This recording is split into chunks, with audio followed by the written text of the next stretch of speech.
জি,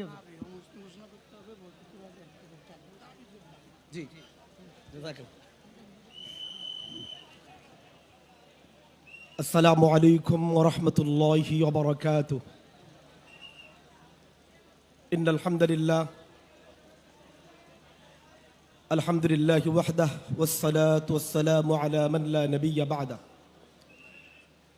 অধ্যকার হেফাজত ইসলাম বাংলাদেশ এর তত্ত্বাবধানে জমিয়াতুল মাদারিসিল কওমিয়া ও ইসলাম বিরোধী কার্যক্রম প্রতিরোধ কমিটির যৌথ উদ্যোগে আয়োজিত ইমান বিধ্বংসী জঙ্গি সংগঠন হিজবুত তাওহীদ নিষিদ্ধের দাবিতে আয়োজিত আজকের এই ঐতিহাসিক ইসলামী মহাসমাবেশে উপস্থিত দেশের শীর্ষস্থানীয় উলামা মাশায়েখ এবং সর্বস্তরের তৌহিদি জনতা, আমি খুব সংক্ষেপে দুটি কথা বলার চেষ্টা করব।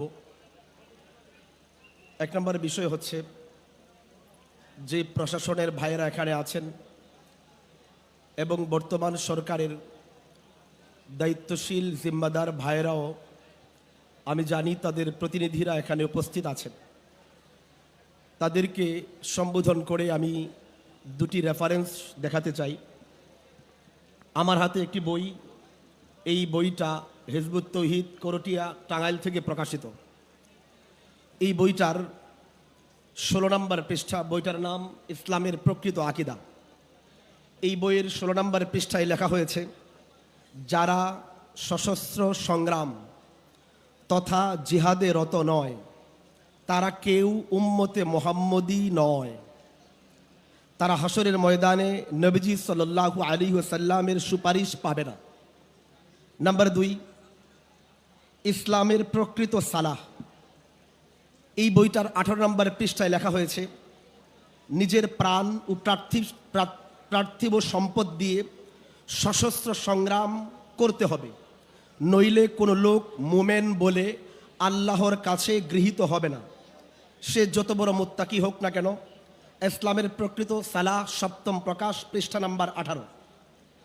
এখন আমার প্রশ্ন হলো, প্রকৃত মুমিন হতে হলে, উম্মতে মুহাম্মদী হতে হলে হিজবুত তাওহীদের দাবি হলো সশস্ত্র সংগ্রাম করতে হবে, অস্ত্রসহ যুদ্ধ করতে হবে।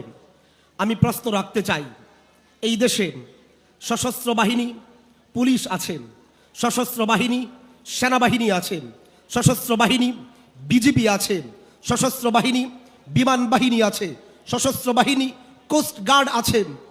এতগুলো দল থাকার পরেও বাংলাদেশে বসবাস করে যেই দলটা দাবি করতেছে ইমানদার হবার জন্য অস্ত্র হাতে যুদ্ধ করতে হবে, ইমানদার হতে হলে অস্ত্র নিয়ে যুদ্ধ করতে হবে, মুমিন হতে হলে অস্ত্র নিয়ে যুদ্ধ করতে হবে, আমরা প্রশাসনের কাছে প্রশ্ন রাখতে চাই। গত টার্মে আমরা দেখেছি জঙ্গি নাটক করতে গিয়ে আমাদের এমন ভাইদেরকে গ্রেফতার করা হয়েছে যাদের সামনে জঙ্গি বই হিসেবে রাখা হয়েছে বাংলা বুখারী শরীফ, সামনে রাখা হয়েছে বাংলা কোরআন তরজমা। আমাদের প্রশ্ন হলো, যাদের চোখের সামনে বাংলা কোরআন এবং বাংলা বুখারী জঙ্গি বই হয়ে যায়, তাদের দৃষ্টিতে হিজবুত তাওহীদের এই বইগুলো কেন জঙ্গি বই হয় নাই? এই প্রশাসন কত টাকার বিনিময়ে বিক্রি হয়েছে আমরা জানতে চাই। যারা প্রকাশ্যে বই লিখে অস্ত্র নিয়ে যুদ্ধ না করলে ইমানদার হওয়া যায় না বলে ফতুয়া দিয়ে বই প্রকাশ করে গ্রামে গঞ্জে শহরে বন্দরে এই বইকে ছড়িয়ে দিচ্ছে, তাদেরকে সন্ত্রাসী দল কেন ঘোষণা করা হচ্ছে না? কেন তাদেরকে কারো তালিকাভুক্ত করতেছে না? এই প্রশ্নটা আমরা প্রশাসনের কাছে রাখতে চাই। নাম্বার 2, যে কথা বলে শেষ করব, আচ্ছা আপনারা সবাই শিক্ষিত মানুষ, আমাকে একটা প্রশ্নের জবাব দেন। আমাদের মাননীয় বর্তমান প্রধানমন্ত্রী তারেক রহমান সাহেব, তিনি কি অস্ত্র নিয়ে কোথাও যুদ্ধ করতেছেন? বলেন বলেন, কোথাও যুদ্ধ করতেছেন? তিনি কি কাফের? বলেন না, তিনি কাফের না মুমিন? এদেশের সেনাবাহিনীর প্রধান অস্ত্রসহ বর্তমানে কোথাও যুদ্ধরত আছে? বলেন না আছে? বিজিবির প্রধান কোথাও যুদ্ধ এখন করতেছে? পুলিশের প্রধান কোথাও অস্ত্র নিয়ে যুদ্ধ করতেছে? ভালো করে বুঝেন, আমি শেষ রেফারেন্স দিচ্ছি, ইসলামের প্রকৃত রূপরেখা, এই বইটার 47 নম্বরের পৃষ্ঠায়, হিজবুত তাওহীদের এই বইয়ের 47 নম্বরের পৃষ্ঠায় লেখা হয়েছে, ইসলামকে পৃথিবীতে প্রতিষ্ঠা করতে হবে সশস্ত্র সংগ্রামের মাধ্যমে। সর্বজ্ঞানী আল্লাহ তার দ্বীনকে পৃথিবীতে প্রতিষ্ঠার জন্য সশস্ত্র সংগ্রাম, যুদ্ধকেই নীতি হিসেবে বেছে নিয়েছেন।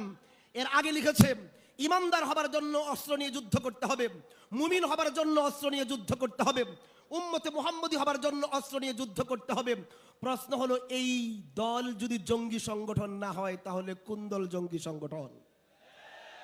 এমন প্রকাশ্য একটি জঙ্গি সংগঠন, তারা সারা বাংলাদেশে কার্যক্রম পরিচালনা করতেছে, প্রশাসন তাদেরকে সেল্টার দিচ্ছে, আমাদেরকে হুমকি দেওয়া হয়।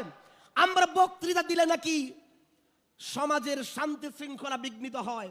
আমাদের প্রশ্ন হলো, যারা অস্ত্রের ট্রেনিং নিয়ে যুদ্ধ করতে চায় তাদের মাধ্যমে শান্তি শৃঙ্খলা বিনষ্ট হয় না, আপনাদের এই দ্বিচারিতাকে শিখিয়েছে।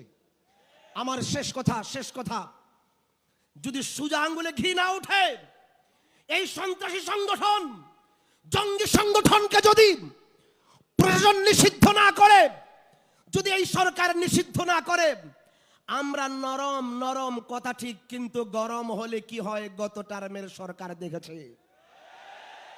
আমাদের আঙুল যদি বাঁকা করতে হয়, যে নোয়াখালীর মাটিতে এই কুলাঙ্গার মোহাম্মদ সেলিম আখড়া করেছে, এই নোয়াখালীর মানুষ আজ জাগ্রত হয়ে একটাই মেসেজ দেওয়া হচ্ছে গোটা দেশের সমস্ত হিজবুত তাওহীদের কর্মীদেরকে এবং প্রশাসনকে।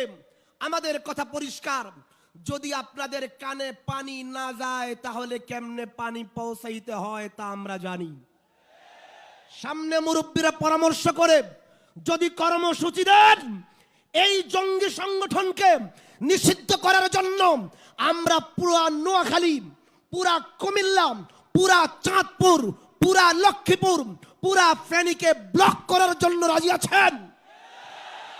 যদি মুরব্বীরা কর্মসূচি দেন, আমরা পুরা বাংলা ব্লকেট করব ইনশাআল্লাহ।